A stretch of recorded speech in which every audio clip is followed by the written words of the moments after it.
Neutral hold mode allows you to turn off the vehicle while in neutral. This way, the vehicle can be moved by hand, even with the power switch in the off position. This can be useful in an automatic car wash.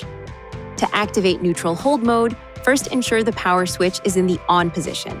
Then, release the electronic parking brake if it's applied. Depress and hold the brake pedal for 10 seconds before pressing any buttons. Hold the brake pedal throughout the entire process. Press the park button, press the neutral button, and press the neutral button again. This step must be completed within 5 seconds of pressing the park button to activate neutral hold mode. This indicator will appear in the vehicle information display. Place the power switch in the off position. Shift to any other position to exit neutral hold mode. Please see your owner's manual for important safety information, system limitations, and additional operating and feature information.